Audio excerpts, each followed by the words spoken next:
बाहों में रंगोली, तितली पकड़े बागों में जो भंवरों के पीछे डोली। बाहर से तो चतुर बने लेकिन है भीतर से भोली, जो बातों ही बातों में अनजाने साजन की होली, जो बातों ही बातों में अनजाने साजन की होली। और बड़ी भोली सी पंक्ति है, देखिएगा कि समझ नहीं है अब तक जिसको यौवन के सुरताल की, समझ नहीं है अब तक जिसको यौवन के सुरताल की, अब भी मेरे अंदर है वो। क्या बात है, वाह वाह। थोड़ा जोर से गाइए तो मजा ऐसा लगना चाहिए कि जो खाली कुर्सियां तो यहाँ पर है, इनकी जिम्मेदारी भी आपकी है, तो ऐसा लगना चाहिए कि पूरा पंडाल भरा हुआ है।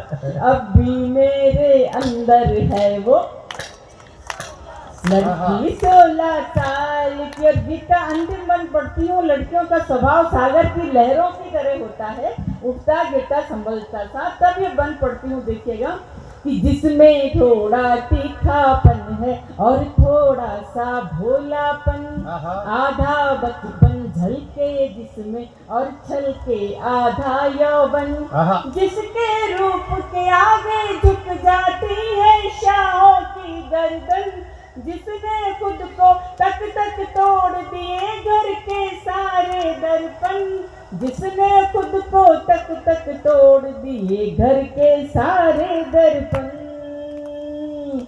कभी अकड़ है पर्वत की तो कभी लचक है डाल की, कभी अकड़ है पर्वत की तो कभी लचक है डाल की, वाह वाह वाह। अब भी मेरे अंदर है वो। वाह वाह वाह। सब गाइए। वाह वाह वाह वाह वाह वाह। लड़कियां कभी 16 से ऊपर उनकी उम्र कभी बढ़ती नहीं है, 16 तक आंकड़ा आकर के वहीं ठहर जाता है, इसीलिए महिलाओं की कभी उम्र नहीं पूछनी चाहिए। तो मेरे साथ साथ गाइए कि अभी अभी जो खेल के आई हाथी घोड़ा पाल की, अब भी मेरे अंदर है वो लड़की 16 साल की, जिसको भाई खूब कहानी विक्रम और बेताल की, अब भी मेरे अंदर है वो लड़की 16 साल की। और रहती जैसलमेर में बातें करती नैनीताल, क्या बात है, क्या बात है। मेरे अंदर है वो लड़की 16 साल की। वाह वाह वाह। बहुत सुंदर, बहुत बहुत धन्यवाद। आप बहुत सुंदर, बहुत 3 सुंदर। घंटों से ये मेरी ओर से पहना रही है। आप लोग इतने घंटे से यहाँ बैठे हुए हैं, इतना गर्मी का मौसम है और पूरी रात सबको सुने हैं, तालियां बजा रहे हैं सबके लिए। उसके बावजूद आपने मेरे हिस्से की तालियां मुझे सौंपी, इसके लिए आप सबका बहुत बहुत शुक्रिया। बहुत मीठा गीत, बहुत मीठा गीत। और अब इसके बाद एक गीत मैं अपना और आपको सुनाना चाहती हूँ, जिसके लिए मुझे आशुतोष जी ने पहले से संकेत किया है। और ये जो इस समय है, इस समय का, तो इसी गीत की प्रासंगिकता भी है, क्योंकि श्रृंगार और हर तरह की रचनाएं मंच से हो गई। और अब हम जिस मुकेश मौलवा जी की तरफ चल रहे हैं, जो ओजू की वाणी में आपको अपनी रचनाएं सुनाएंगे, तो मैं एक अपना प्रतिनिधि गीत आपको और सुनाना चाहती हूँ, जिसने मुझे अंतर्राष्ट्रीय स्तर पर ख्याति दिलाई और विदेशों में भी मेरे इस गीत को बहुत पसंद किया गया। गीत का शीर्षक है, शीर्षक तो क्या है, वृद्धाश्रम पर मेरा एक गीत है। और इस गीत को लिखने की आवश्यकता तब महसूस हुई जब कुछ लोग पीछे जा रहे हैं, उनसे मेरा अनुरोध है, सभी लोगों से मेरा अनुरोध है कि मैं 10 मिनट आपसे मांग रहा हूँ। केवल 10 मिनट इसलिए मांग रहा हूँ क्योंकि मुकेश मौलवा जी और शंभू मनर जी ये 2 देश के वरिष्ठ कवि हैं और अपने क्रम में हैं, इसलिए इनको भी आप सुन करके जाएं। और इसलिए सुन करके जाएं कल, ताकि आप अन्य लोगों को जो ये कुर्सी जो खाली है जिनकी, उनको बता सकें कि मुकेश मौलवा जी और जब शंभू मनर जी ने भी कविता पाठ किया था तो क्या किया था। इतना अनुरोध मैं आप सभी से करता हूं। और अब समय हो चला है कि अब हम तालियों की उम्मीदें चाहे ज़्यादा करें ना करें, लेकिन आप अपने मन से, अपनी भावनाओं से हमारी रचनाओं को सुनेंगे तो अच्छा लगेगा। अपना मन दीजिएगा। गीत प्रस्तुत करती हूँ आज मैं जिस कस्बे से आती हूँ उसका नाम फालना है और फालने के पास ही रानी और नाडोल जैसे और भी छोटे कस्बे हैं। तो वृद्धाश्रम वाला ये गीत लिखने की आवश्यकता मुझे तब महसूस हुई जब इतने छोटे छोटे कस्बों में भी वृद्धाश्रम खोले गए और वहाँ पर लोग रहते भी हैं। तो जो हमारी युवा पीढ़ी और जो हमारी बुजुर्ग पीढ़ी है उसके बीच में जो जनरेशन गैप आ गया है, ये जो अंतराल आ गया है, जो एक साथ एक छत के नीचे रहना जिनके लिए कठिन हो रहा है, वो क्यों हो रहा है? हमारे कहीं ना कहीं हमारे संस्कारों का अवमूल्यन हो रहा है। तब इस गीत को लिखने की आवश्यकता महसूस बहुत हुई। अच्छा, बहुत मैं गीत आप तक पहुंचा रही हूँ कि बहुत वृद्धाश्रम क्यों खुलते हैं। बहुत सारा, बहुत सुना है, बहुत सारा, बहुत अच्छा गीत, बहुत अच्छा गीत।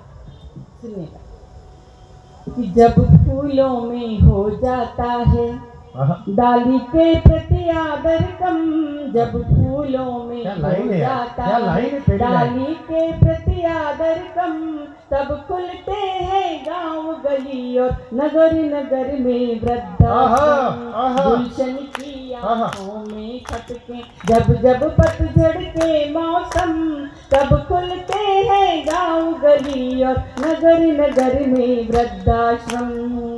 एक माँ क्या करती है बच्चे के लिए कि 9 महीने तक गर्भ में माँ बच्चे का बोझ उठाती है, अपनी छाती से चिपका कर अमृत पान कराती है, खुद गीले में सोती है, सूखे में उसे सुलाती है, उसकी सुविधा की खातिर सब दुविधाएं सह जाती है, उसकी सुविधा की खातिर सब दुविधाएं सह जाती है।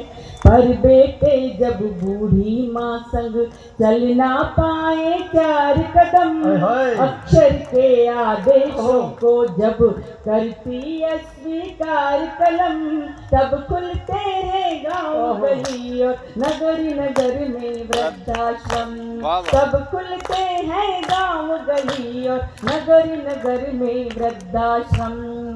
एक पिता अपने बच्चे के लिए क्या करता है, एक चित्र आपकी आंखों के सामने साकार करने का प्रयास करती हूँ कि बाप पकड़ कर उंगली बेटे को चलना सिखलाता है, जब बेटा थक जाए तो झट कांधे पर बिठलाता है, भालू घोड़ा बंदर बनकर उसका मन बहलाता है, और बेटे का बाप कहा कर मन ही मन खिलाता है, और बेटे का बाप कहा कर मन ही मन इठलाता है।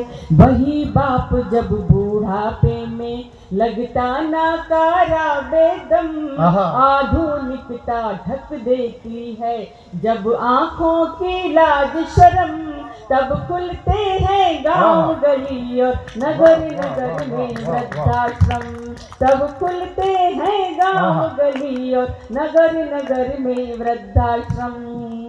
माँ बाप ये सोचकर बच्चों को बड़ा करते हैं कि ये हमारे बुढ़ापे की लाठी बनेंगे, लेकिन हकीकत क्या है देखिएगा कि बेटी पर दामाद का हक है और बेटों पर बहुओं का, अपनी पूंजी अपनी संपत्ति पर अधिकार है गैरों का, पौधों को पानी देना है क्या अपराध बुजुर्गों का, आखिर क्या उपचार है ऐसे माँ बापों के दर्दों का, आखिर क्या उपचार है ऐसे माँ बापों के दर्दों का।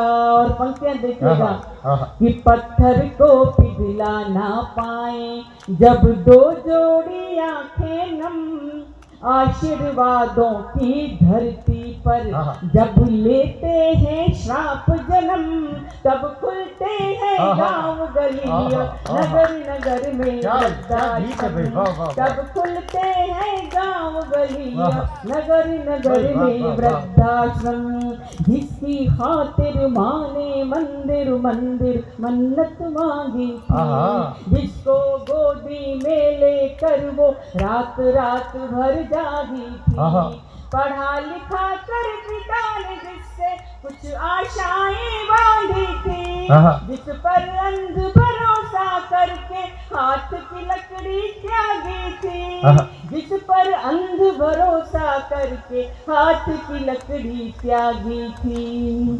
जीवन संध्या में जब वो ही दे दे तन्हाई का गम, आहा, आहा। तानपुरे को बोझ लगे जब उखड़ी सांसों की सरगम, तब खुलते हैं गाँव गली और नगर नगर में वृद्धाश्रम, तब खुलते हैं गाँव गली और नगर नगर में वृद्धाश्रम। और गीत का अंतिम मन पढ़ती हूँ और इस युवा पीढ़ी को संदेश देना चाहती हूँ कि जैसा हमने बोया है वैसा हमको काटना ही पड़ेगा।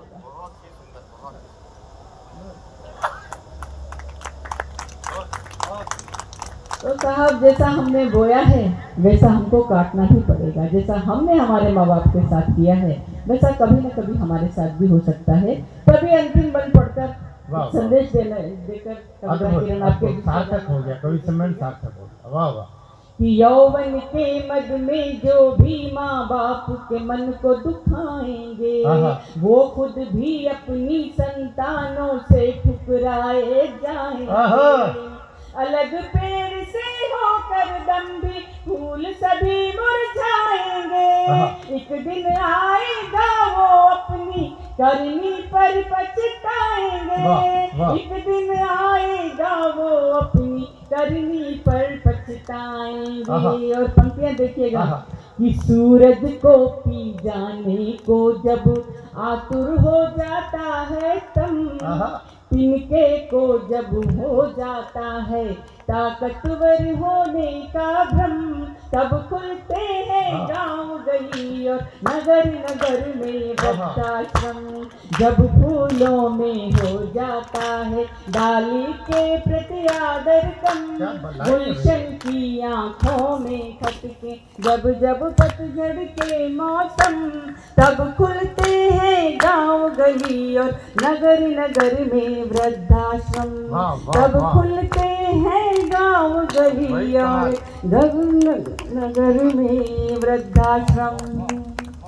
तभी कहती हूँ कि गगन छूने की कोशिश में अधर में झूल मत जाना, सफलता की सड़क पर तुम उड़ाकर धूल मत जाना, और सफर की मुश्किलें आसान हुई जिनकी दुआओं से, कभी अपने बुजुर्गों की दवाएं भूल मत जाना, कभी अपने बुजुर्गों की दवाएं भूल मत जाना। बहुत बहुत धन्यवाद।